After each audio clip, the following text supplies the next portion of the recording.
রিয়াদ তার মায়ের শেষ চিঠিটা কখনো খুলে দেখেনি, কারণ সে ভাবত তার মায়ের বলার মতো নতুন কিছু নেই। কিন্তু চিঠিটা যখন খুলল, তখন অনেক দেরি হয়ে গেছে। রিয়াদ এখন বড় কর্পোরেট কোম্পানিতে চাকরি করে ঢাকায়। বড় ফ্ল্যাট, দামি গাড়ি, ব্যস্ত জীবন। গ্রামে থাকে তার মা হালিমা বেগম। স্বামী মারা যাবার পর ছেলেকেই জীবন বানিয়েছিলেন।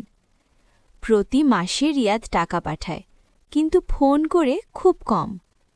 মা প্রায়ই বলতেন, বাবা, একদিন সময় করে চলে আয়।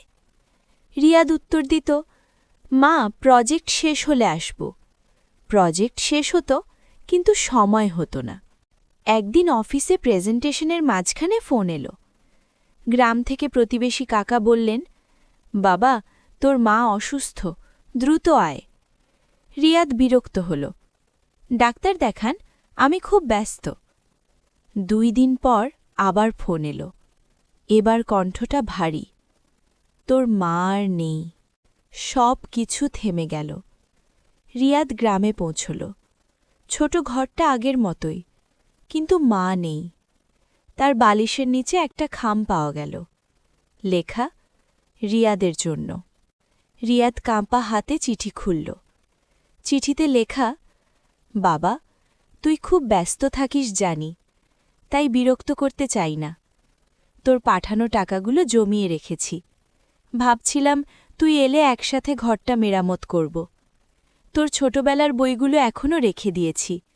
মাঝে মাঝে দেখি, মনে হয় তুই এখনও ছোট আছিস।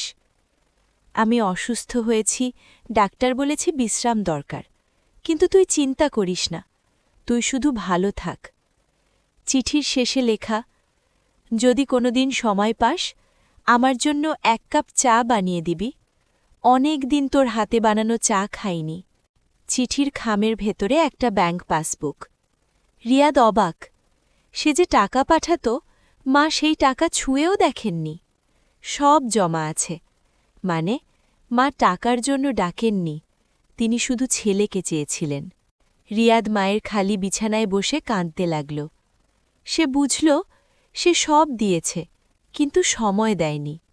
কয়েক মাস পর রিয়াদ চাকরি ছেড়ে দেয়নি, কিন্তু সিদ্ধান্ত নিয়েছে কাজ থাকবে, কিন্তু পরিবারের সময় আগে। কারণ টাকা আবার আয় করা যায়, কিন্তু সময় ফিরে পাওয়া যায় না।